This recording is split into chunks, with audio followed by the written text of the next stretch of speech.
Yeah, it's Chet, C-H-E-T, Pleban, P-L-E-B-A-N. What we had here today was some arguments, discussions on a variety of pretrial matters that include a motion to disqualify the Attorney General, as well as a motion to dismiss, indicating that Randy Henry is protected by the whistleblower law, in that he had an ability to reasonably lie on something told him. So what will happen now, and the other issue is one of whether or not the newly appointed captain, the way this works is statutorily, there is a procedural review, and they're supposed to be fair, impartial, and biased. We just learned the other day that the captain, who's a non-voting member, made a ruling on issues such as the motions that we presented today. The old captain recused himself for reasons unknown to us. A new captain was appointed. We believe that the new captain, with all due respect to him, is connected. His boss, Major with control, is named in a multi-million-dollar lawsuit. So we find it a little difficult that this individual is going to be making decisions that could potentially adversely impact his boss's position in connection with that federal case. Mr. Cox argued that you're trying to throw conflicts into a case where the original is that the Attorney General's office is doing nothing in either case but represent people's interests, and general's concerned that could also apply to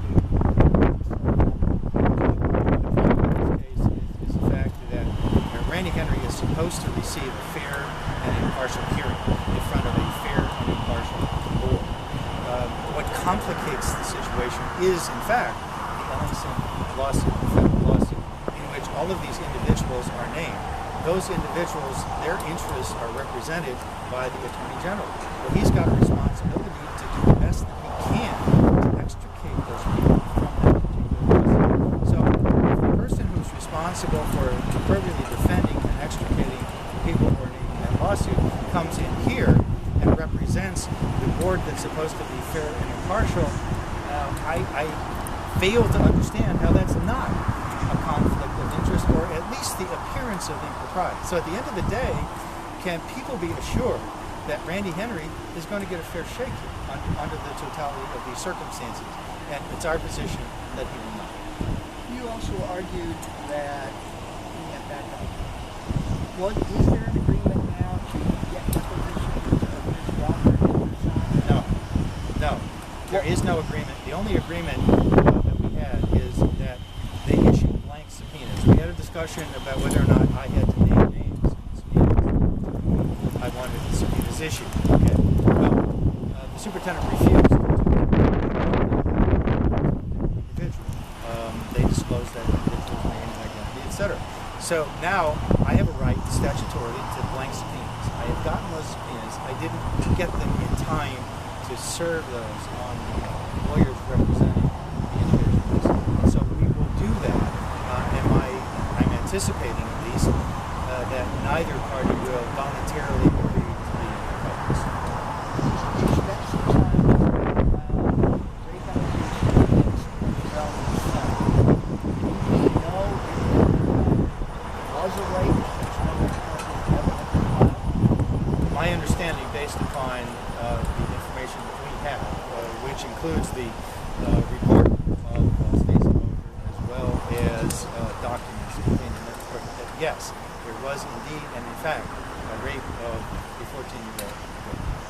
And I'm asking this question in terms of you and I both slightly old enough to know sometimes teenage girls sleep with boyfriends and they don't. Do you know that did or didn't happen in this case?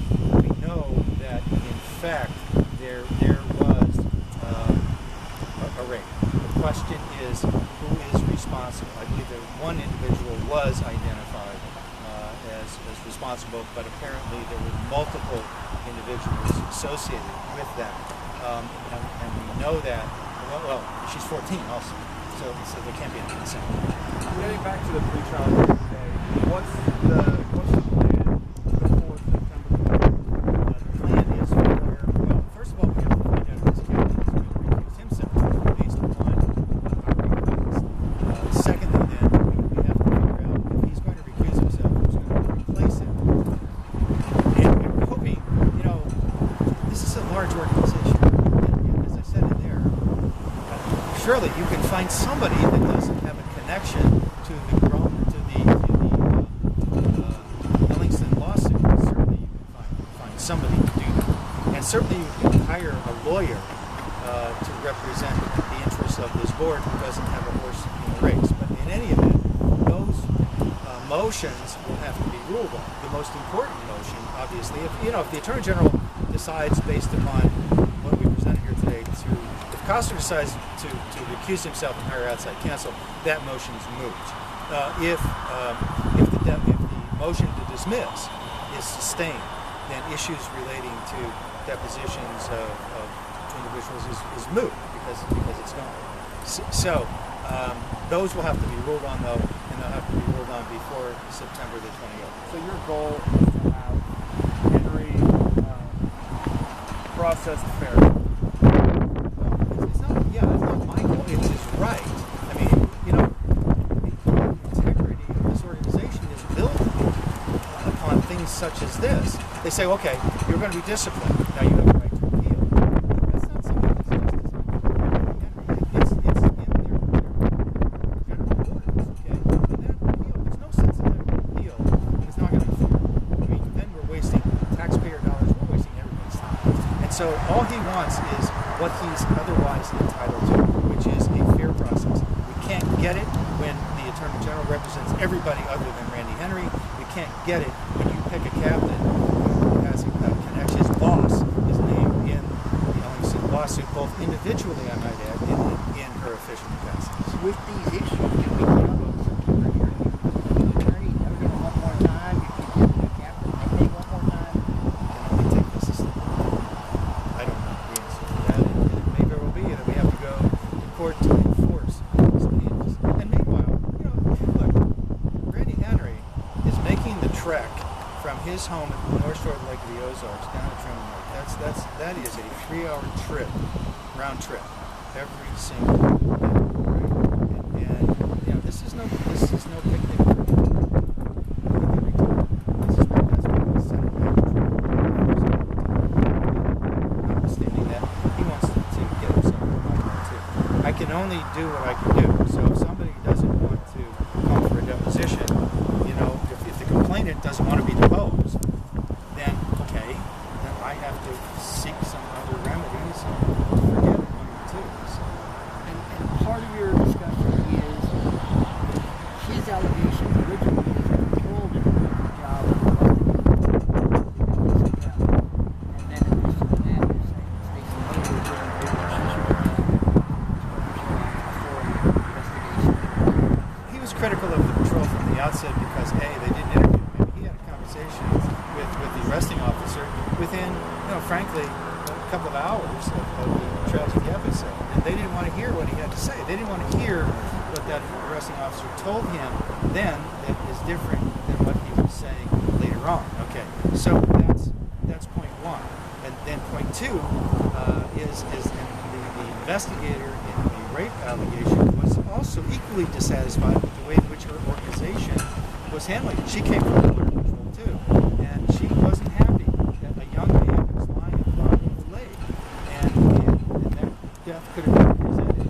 And so she was helping behind the scenes, etc. And so when there was an exoneration based upon that coroner's inquest, which from my part of the state, I don't know if you use that. Anyhow, that was upsetting as well. And that's why there was this conversation that she had with Randy Henry about the other issues now that we presented here today. And he didn't make that up. He didn't know anything about it. She's the one that initiated it.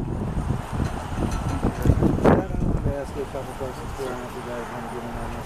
Chet, my question for you is, how many motions did you do today? Was it 3 or 4? 3. Okay, now tell me the 3 motions that were There was a motion to disqualify the Attorney General's office from participating motion to dismiss because of whistleblower protection. And the third one was an oral motion to recuse the captain who is now in charge of the review board, who was just appointed a couple of days ago. There was a fourth issue with respect to subpoenas duces tecum that I want documents. I get documents through a subpoena process. There was objections that they had lodged to my requests for the subpoenas individually. About 27 of them they've objected to 9%. And so we were going to take up those objections, whether or not the objections were proper or improper. They take the position that this captain, who is in charge of the review board, has no authority. It's just the superintendent who makes the decision on what he will or will not issue in terms of subpoenas. He has declined to issue those subpoenas. The guy that has a financial interest in the Ellingson lawsuit says he's not going to give us the documents that we requested. Would that be fair? Yes, it'll be 4 motions/issues. And a request? Is that a good way? Yes. 3 motions and a request. Yes. Okay, and then my final question is, I'm looking for a soundbite here. So my question for you will be, is there a conflict of interest here and why? But there's conflicts all over. Were you talking about the Attorney General? Yes. It's the way I put it in there and the way I'll put it to you. It's like a lawyer who represents the plaintiff in a lawsuit and then represents the jury. Okay? And the unique aspect of this is that Chris Koster is representing the interests of those people in that federal multi-million-dollar civil suit. And he's got to do his best to represent them. I'm not sure he'll do his best to represent them in that suit. That representation conflicts with Randy Henry's ability to receive a fair and impartial hearing here. Because we've said from the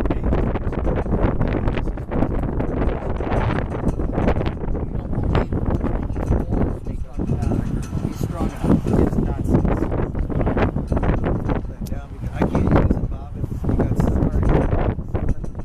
Mr. Pleban, I was wondering, Mr. Cox made some statements in a sense trying to discredit Mr. Henry's credibility in terms of his whistleblower status regarding what he told Amanda Grellner and then also regarding what he told Larry Moreau. I heard you respond to what he said to Amanda Grellner, but I didn't hear anything regarding what he said to Larry Moreau. Did you want to respond to that or say anything about that specifically? That issue, we'll have evidence that rebuts the accusation as it relates to Moreau. Okay. Clearly rebuts that. As to Amanda Grellner, as I said in there, her discussion, if you will, with him and this guise of reopening this investigation was designed to ferret out what exactly who he told about her. Not so much what he had to say in the case, but what he told about her. So he would have a so to the extent that he's a whistleblower, I think that is encompassed in that. In addition to that, he wasn't on patrol time when he had the conversation with her. And this organization, and one of the things, frankly, that we requested was documentation regarding what they can charge you with when you do and say things on your own time. And within the last year, there is evidence that we think that they're not producing and are objecting to that will demonstrate that when you say things on your own time, that they're not actionable by this organization. Now, for some reason, apparently the rules aren't consistently followed in that regard because they were. Obviously, he was charged with that here, and he was acting on his own time.